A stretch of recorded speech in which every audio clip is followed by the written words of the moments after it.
Donc, vous avez un nouveau film Dragon Ball pour moi? Oui, monsieur, après Battle of God qui apportait un élément de fraîcheur à la série, je me suis dit qu'on pourrait... ramener Freezer à la vie! Mais pourquoi? C'est encore trop tôt pour lui dire que je vais faire de Freezer une espèce de Team Rocket. Il faudra jamais. Envoie, il trouve quelque chose à lui dire, trouve quelque chose. Ben, vous savez, Freezer, c'est un des méchants les plus emblématiques de la saga, donc si on le ramène, c'est sûr qu'on va faire un paquet de fric! Un paquet de fric, monsieur! Bon, ben, très bien, alors...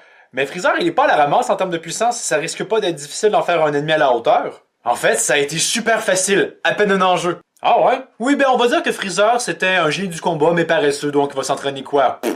4 mois, puis il va être aussi fort que nos héros. J'imagine que ça marche. Par contre, faire un film entier dédié à uniquement se battre contre Freezer, c'était un petit peu trop court, donc Freezer va débarquer avec une nouvelle armée sur Terre. Ah, et Goku et les autres vont se battre contre cette armée? Non, en fait, Goku et Vegeta sont pas sur la Terre, ils sont sur la planète de Beerus en train de s'entraîner avec Whis. Ah, on ramène les personnages de Battle of God, intéressant. Qu'est-ce qui fait spécial dans ce film-là, Beerus? Ben, il va être là. Oh. Donc, pour faire face à la mythe Freezer, c'est l'occasion de faire plein de fanservice, donc le retour de personnages favoris des fans, hein, Piccolo, Krillin, Tenshinhan, Yamcha, favoris des fans, monsieur. Ah, donc Tortue Géniale lui aussi va être là, le même Tortue Géniale qui était pas présent lors de la première venue de Freezer sur Terre, le même Tortue Géniale qui n'est pas à la hauteur en termes de puissance depuis le démon Piccolo, oui. Ah ouais, Genjaman Jako va être là. Qui? C'est un personnage d'un autre manga de Toriyama, mais qui se passe dans le même univers de Dragon Ball, et je me suis dit que si on l'intégrait au film, ben, ça laisserait croire aux fans que Toriyama est impliqué dans le récit, et ça risque de faire en sorte qu'on va avoir encore plus de pognon. Toujours plus de pognon, monsieur. Ça marche dans ce cas-là. Mais Piccolo, il est pas suffisamment capable à lui tout seul de gérer cette armée-là? Non, parce que dans le lot, il y a un soldat qui est à peu près aussi fort que Piccolo. C'est pas un peu impossible, ça? Ben écoutez, monsieur, je me suis dit qu'après la montée en force illogique de Freezer et la présence absurde de ce Tortue Géniale, les fans seraient un petit peu trop perturbés pour se questionner à ce point-là dans le film. Malin. Merci, monsieur.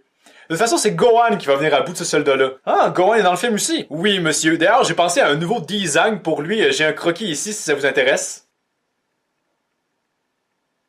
Vous êtes sûr que c'est ce que les fans veulent? Absolument, monsieur. Bah, c'est vous l'expert. Donc, sans aucune surprise, nos héros, mais avec beaucoup de moments cool, réussissent à vaincre l'armée de Freezer, mais Freezer, dans sa première forme, est trop fort pour eux. C'est là que Goku et Vegeta débarquent, et c'est là que je prends en compte la petite note que vous m'avez mis, monsieur, inquiétez-vous pas, il va y avoir des nouvelles figurines à vendre? Oui, monsieur, des nouvelles transformations. Inventer inutilement des nouvelles transformations pour vendre des figurines, c'est cool. Très cool, monsieur. Donc pour Goku, eh bien, je réfléchissais, je regardais le ciel et je me suis dit, hey, on n'a pas encore utilisé la couleur bleue. C'est vrai, ça. Donc c'est ça, c'est un peu une espèce de Super Saiyan, mais bleu, un peu comme l'énergie divine dans le Super Saiyan bleu, vous voyez, hein? Donc on pourrait appeler ça le Super Saiyan Blue. Ah, hey, vous savez quoi, j'aime le nom, je me prends une note. Heureux de pouvoir aider. Freezer aussi a droit à une nouvelle transformation, hein? Elle a même son propre nom, Golden Freezer. Ah, oui, j'aime le nom. Pouvez-vous me décrire cette transformation-là? Ben, je viens juste de le faire.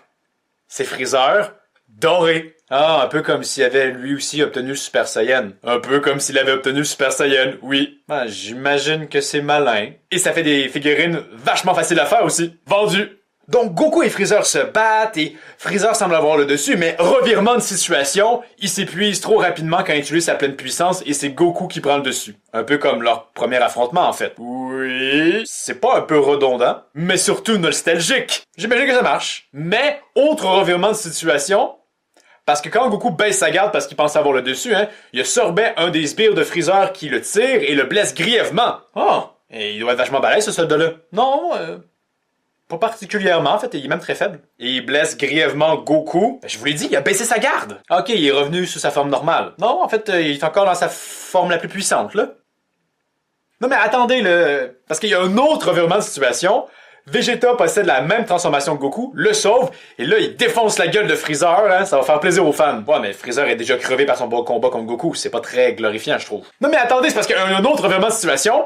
Freezer détruit la Terre. Ok, puis ça prend 5 minutes. Non, ce coup-ci, c'est immédiat. Donc nos héros ont perdu. Non, mais parce que il y a un autre revirement de situation. Écoute, vous aimez beaucoup les revirements de situation. Oui, monsieur, c'est mon nouveau dada. Ça paraît un peu.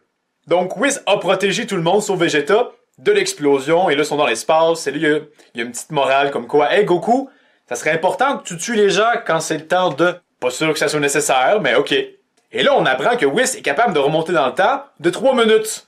C'est pas un peu trop fort comme capacité, ça? Non. Ok.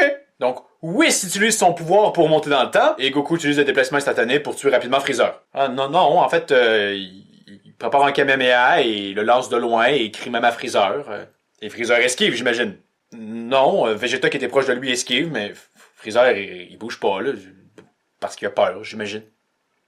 J'imagine que ça marche. Donc, monsieur, qu'est-ce que vous pensez du film? Eh bien, ça semble vraiment beaucoup carburé au fanservice. Totalement, monsieur. Mais ça risque de plaire aux fans, donc j'imagine que ça fonctionne. Par contre, je suis pas sûr que l'aura de Freezer va tellement être scintillante après 3 défaites. Bah, au pire, on aura juste à le ramener une 4e fois. Bonne blague. Oui, monsieur. C'est une blague. Broly, look! It's such a tragedy!